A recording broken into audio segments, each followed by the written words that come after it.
Okay, so today we begin with something that sounds ancient, smells like incense and dusty scrolls, and yet you carry it in your wallet, wear it on your face, tuck it into the folds of every conversation about purpose.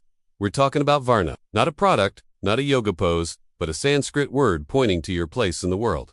You didn't ask for it, it came bundled with your birth certificate. Maybe you call it class, role, or just what your parents expected of you. But however you label it, you felt its weight, its invisible outline traced around your life like the pencil sketch before the painting. Now, hold that thought because here's where Stoicism steps into the frame like a quiet guest at a noisy party.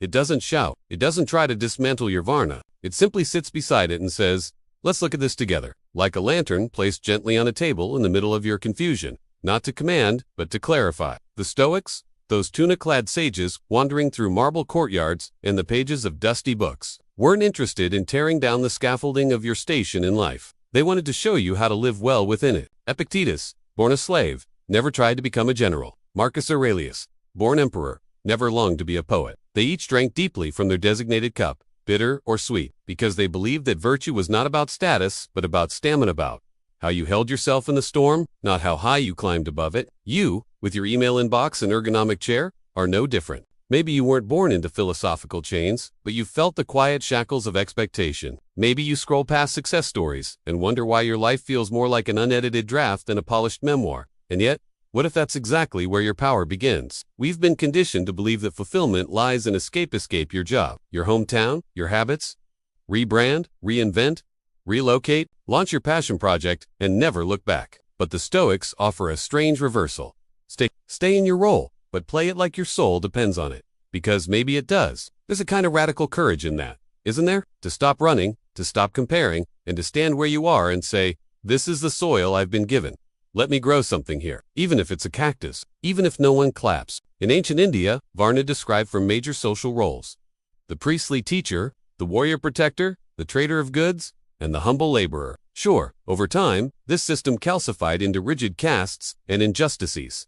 It turned ugly, but originally, it wasn't about oppression. It was about function, harmony, everyone doing their part in a greater whole. It's like being in a jazz band. You don't all play saxophone solos. Sometimes, you're on triangle duty, and that single ting, at the right moment, holds the whole rhythm together. The Stoics, too, talked about cosmic order, the logos, a divine rationality threading through everything.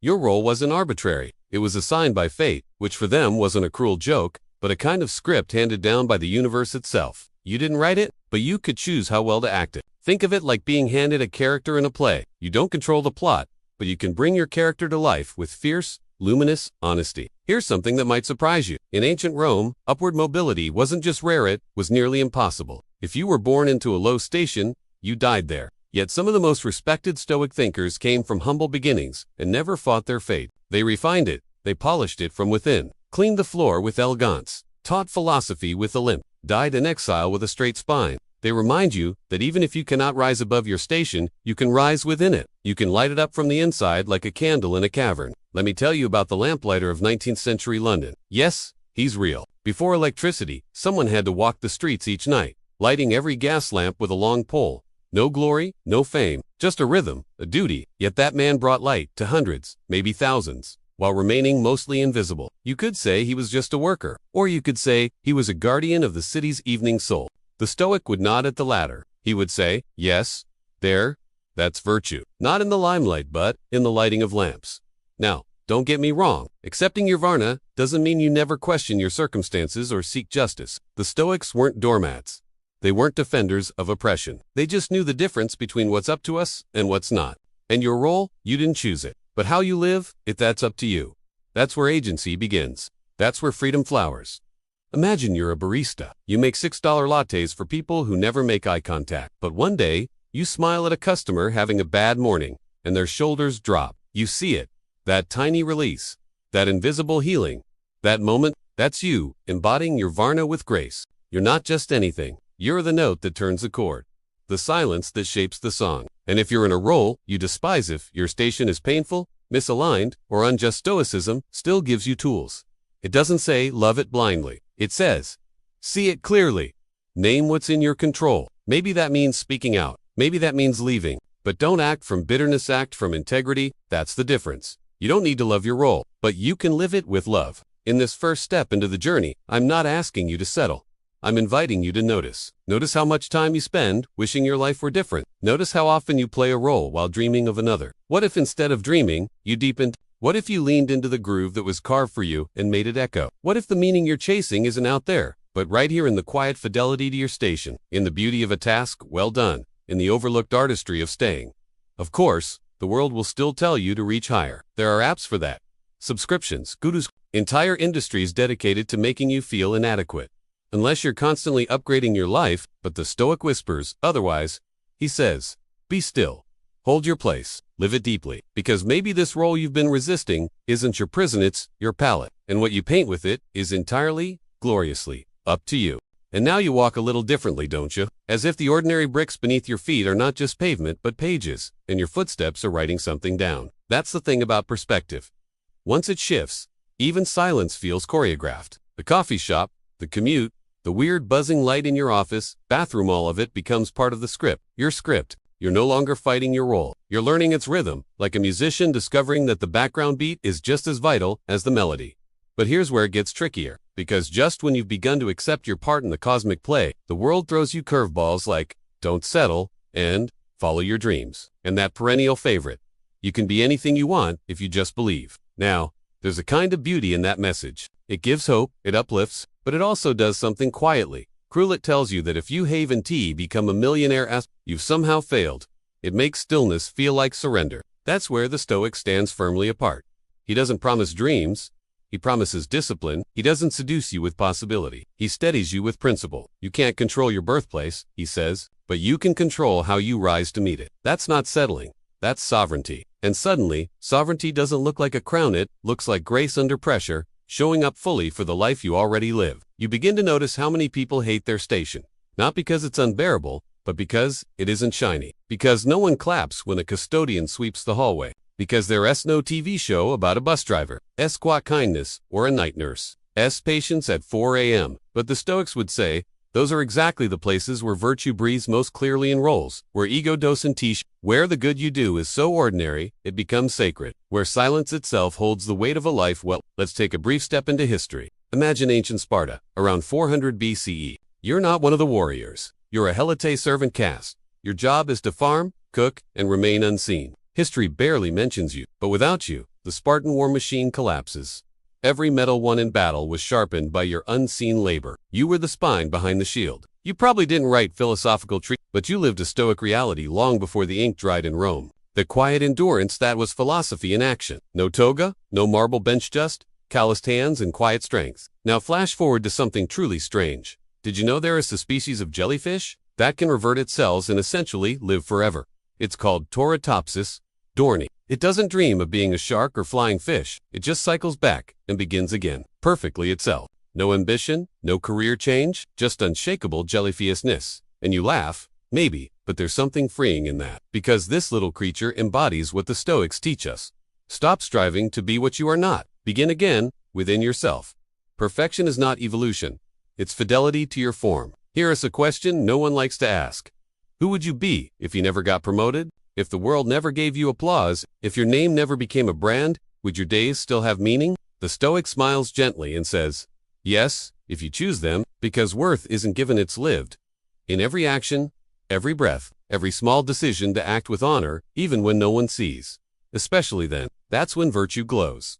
Now that doesn't mean resignation, it means clarity. It means understanding the difference between what you wish the world gave you and what you recalled to give the world. It's the difference between playing to impress and playing to serve. And that subtle shift is everything. Because when you move from chasing validation to embodying values, you stop needing the spotlight.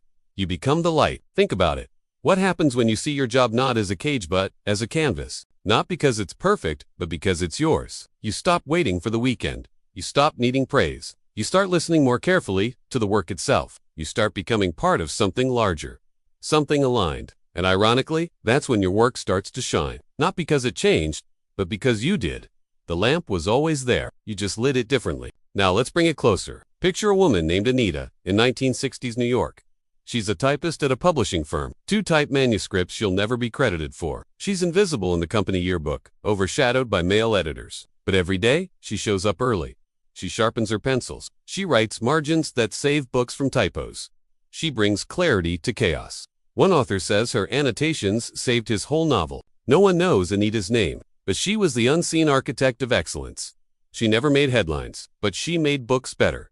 That's Varna, lived nobly. That's stoicism in heels. That's duty touched with dignity. So now, you ask yourself, what if you are Anita? Or the jellyfish? Or the Halat holding up a whole city on your back? Are you less meaningful because the world doesn't notice? Or are you more meaningful because you live with purpose? Despite that, in silence, in stillness, in steadfastness, the Stoic tells you, don't measure your life by volume, measure it by virtue. How well did you play your role, whatever that role was? Were you kind? Were you fair? Did you choose honesty when lies were easier? These are the questions worth answering. Not how many followers you gained, or whether your side hustle became a brand. You may never have a monument, but you can have meaning. You may never escape your station, but you can elevate it with steadiness, with love, with the kind of strength that doesn't tweet well, but sleeps soundly. You can become the invisible force that holds the room together, the rhythm behind the melody. And here's the great irony. When you stop fighting your place, you start transforming it. When you accept your Varna, not as a cage, but as your particular pattern in the mosaic of life, you become luminous. And others, without knowing why, feel better when they're around you. You become the quiet harmony in a world full of noisy solos. You become a kind of stillness that hums with meaning. This isn't theory. This is practice. This is how you wake up each morning and greet your work, not with bitterness, but with reverence. How you sweep, type, plan, sell, or serve, not for glory, but for grace. Not for applause, but for alignment. How you bend to the work and rise in doing it. So, the next time someone says, don't settle, you can smile gently and reply, I haven't settled, I've rooted, because there's a difference. Settling is giving up. Rooting is digging in, deep and wide, until your life touches water. And from that place, you've grown out upwards, towards spectacle, but downwards into truth.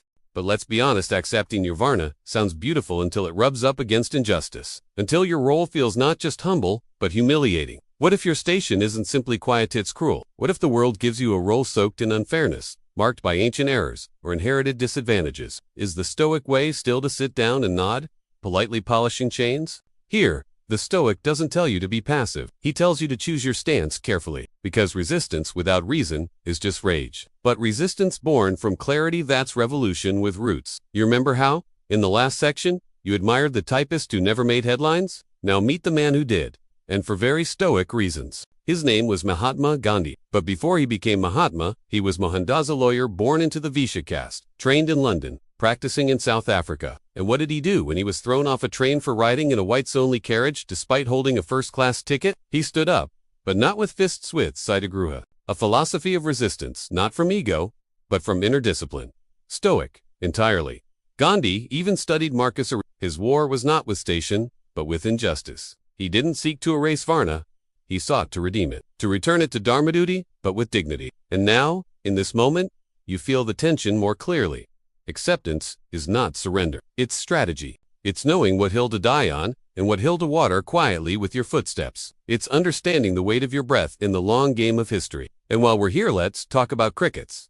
Yes, crickets. There's a species of mole cricket that sings not by rubbing its legs like its flashier cousins, but by digging a special, curved burrow. This burrow acts as a sound amplifier, turning a humble underground insect into a thunderous tenor of the soil. No spotlight, no stage. Just biology, tuned to purpose. The cricket doesn't envy the nightingale. It excavates its song into the ground. Maybe you're that cricket. Maybe your resonance isn't made for echo chambers, but for deep chambers, quiet work, amplified by alignment. Still, you wonder, what if my Varna was assigned by a broken system? What if race, class, or chance have twisted my place into a prison? That's real. That's valid. That's painful, but the Stoic doesn't deny your suffering. He sharpens it into wisdom. He says, you've been handed fire. What will you do with it? Burn down the world or light the way? So many, before you have chosen to light. Take Frederick Douglass, born into slavery, denied education, stripped of rights. And yet, he taught himself to read. He escaped, he spoke, he wrote, he thundered. But never as a man who hated his origin. Instead, he turned it into a ladder. I prefer to be true to myself, he once said, even at the hazard of incurring the ridicule of others, rather than to be false. That's Stoic fire. That's internal royalty. Now lean back and ask yourself, how many times have you thought, I deserve more? It's a fair question, but the Stoic flips it gently. What does the world deserve from you? Not in shame, but in power.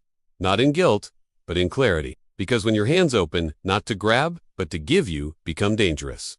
In the best way, think about the modern firefighter. No glory, mostly exhaustion, smoke, ash, and the aftermath of chaos. But you've never seen someone move more confidently into flames. Not because they love fire, but because they love protecting. Their purpose isn't applause. It's alignment. They're not chasing worth.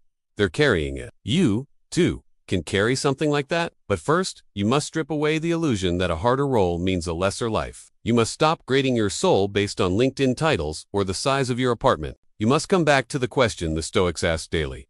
Am I fulfilling what today demands of me with integrity? And some days, the answer will be no. That's okay. The Stoic doesn't promise perfection.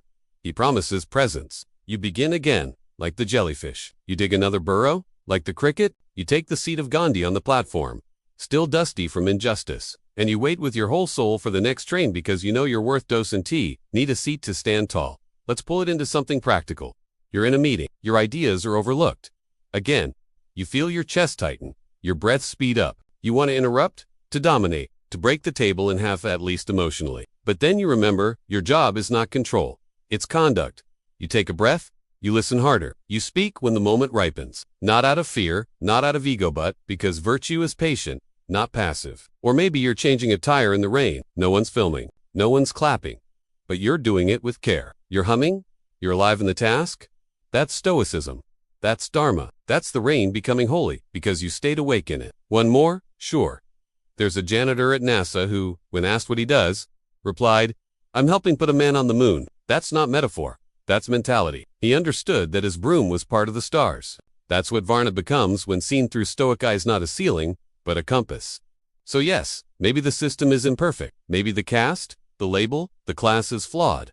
But your spirit, untouchable, your discipline, yours alone, your dignity, not given, not granted. And when enough people choose to rise within their station rather than destroy their identity chasing someone else, the system doesn't just survive, it transforms. Slowly, quietly, from the inside out. That's how change works. Not always with marches, though they matter. Not always with slogans, though they stir. But with thousands of small, stubborn acts of integrity. In kitchens, in cubicles, in courts, in call centers, in every Varna imaginable, lived with unshakable grace. And now, like the soft ticking of a wall clock in a quiet room, you begin to sense the rhythm. Not everything must be shouted to be real. Some truths arrive on tiptoe. Some revolutions whisper. Stoicism teaches you to live in the whisper, not because you fear loudness, but because the whisper is where the soul listens best. So let us look at the paradox that has been building. Acceptance docent make you small. It stretches you inward. Take Epic, born a slave in the Roman Empire, twisted body, uncertain freedom. But when you read his words, you don't hear bitterness. You hear steel. You hear, we cannot choose our external circumstances, but we can always choose how we respond to them. This wasn't theory for him. It was Tuesday. You begin to see it more clearly. Varna, like any role, becomes poisonous only when it hardens into ego or shame. But when held gently like water cupped in your hands, it becomes nourishment. You're not confined by your role. You complete it. You finish the pattern, like a mosaic tile, in a massive floor you may never see from above. But that's okay, because you're not here to admire the design. You're here to place your piece with love. Now let's dive into a moment of unexpected. In 1977, NASA launched the Voyager spacecrafts. Tiny golden records were affixed to their frames containing sounds and images from Earth. Greetings in 55 languages. Batch, Chuck Berry, the sound of a kiss, a baby crying, footsteps in dust. Why? Because someone thought that if the universe should ever meet us, it should know we tried to mean something. Those records were made in back rooms. By technicians, by people who will never know what distant ear might hear them. That's Varna with vision. That's your duty extending into the stars. But here's where it gets beautifully complicated. Sometimes, the station you were born into no longer fits. Like an old coat once kept you warm, but now it pinches at the shoulders. So what does Stoicism say? Change the coat without hating winter. Let's borrow from Japan for a moment. The concept of ikigai, a reason for being. It overlaps beautifully with Varna. Not a job, not even a passion, but the deep hum between what you're good at, what the world needs, what you love, and what sustains you. That's where your real dharma pulses. So when your role changes because of choice, because of crisis, because of growth, you don't panic. You pivot, you bow to the role you once held, and you step into the next with reverence.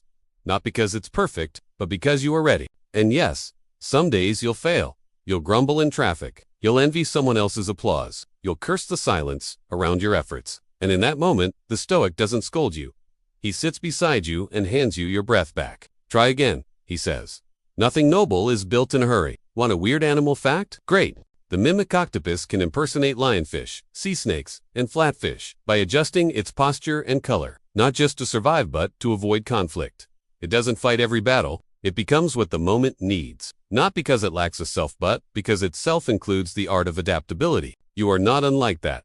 Sometimes you stand, sometimes you fold into a shape the moment requires, not out of fear, but out of fluency. Your Stoic strength is not a brick wall. It's bamboo bending, rooted, unbreakable. And maybe now you ask, what if I no longer know my role at all? Ah, that's a holy moment. Don't rush it. In ancient India, the ashrama system broke life into 4 stages: student, householder, hermit, and renunciate, each with its own duties. You weren't expected to have it all figured out at 20, or to cling to old roles at 60.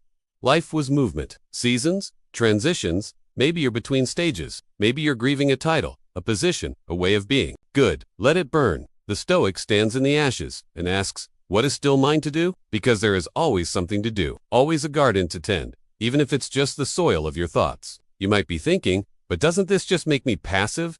What about ambition? Let's redefine it. Ambition, through Stoic eyes, isn't conquest, it's cultivation. It's turning your tiny corner of the world into something fragrant, sturdy, honest. It's caring so deeply about virtue that you'd rather be good than appear great. Like the lighthouse keeper on a stormy coast, no medals, just lamps lit every night, and because of him, ships survive.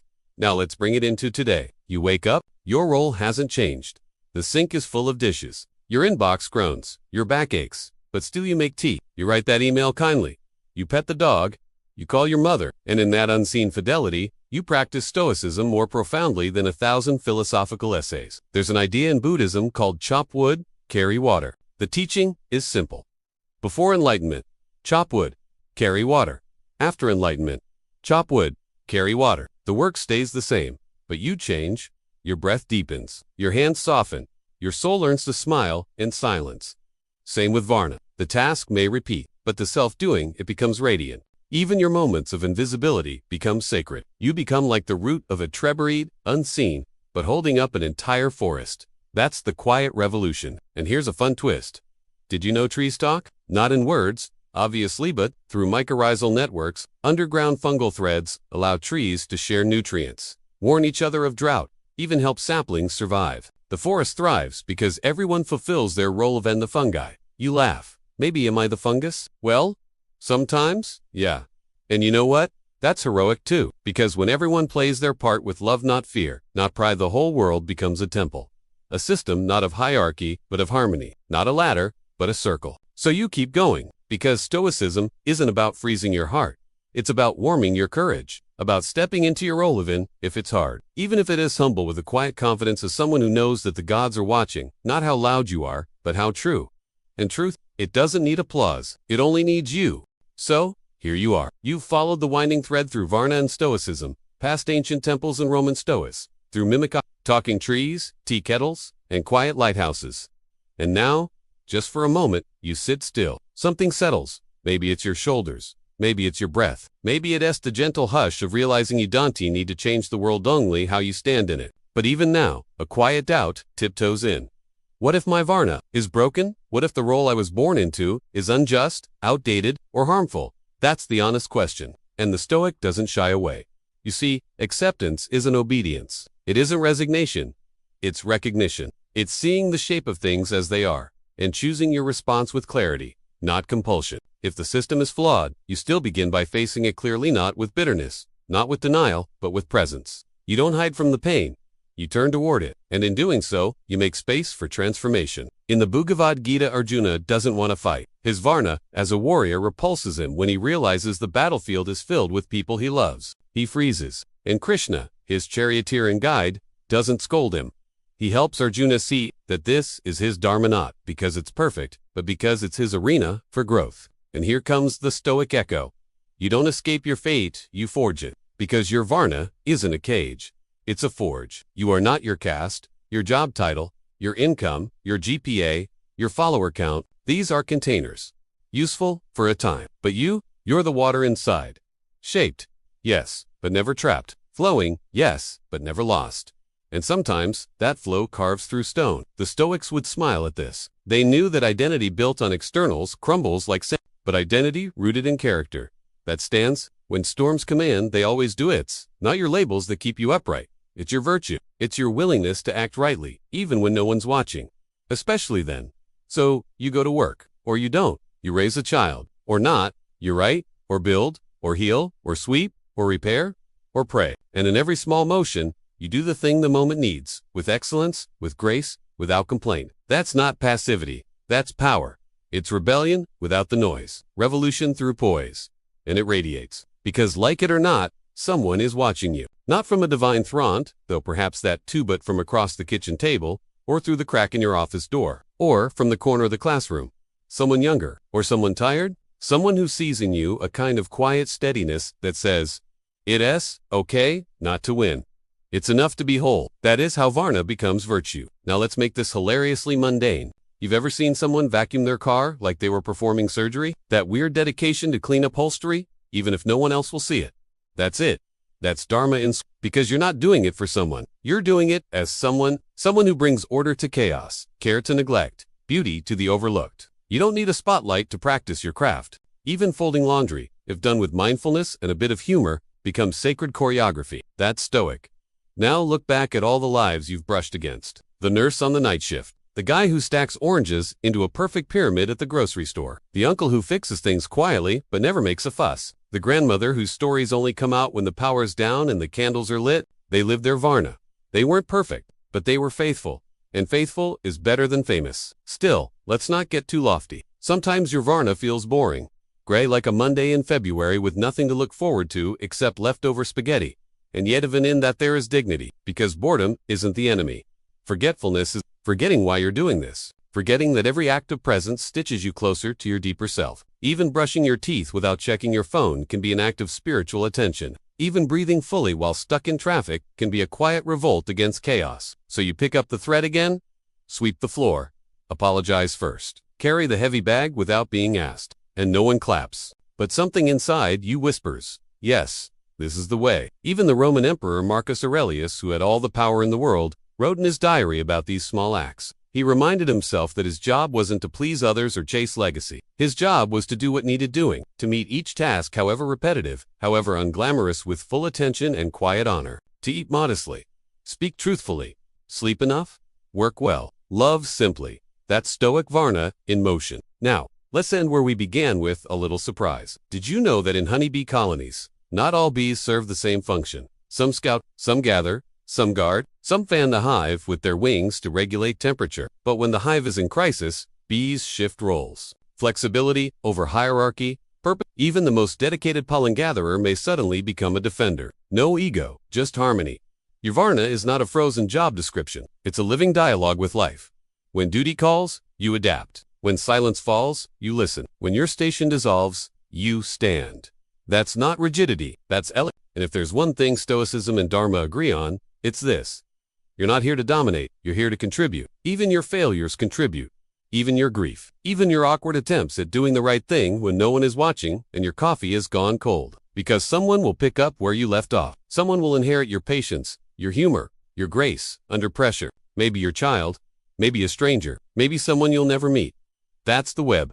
That's the work. And just like the loom threads of a sari that carry generations of color and wisdom, your actions ripple silent but lasting. So are you ready for the ending? Hear us the quiet truth. We've been circling like a hawk over warm fields. You don't need to be remembered. You only need to be real. End of script. Thank you for listening, everyone.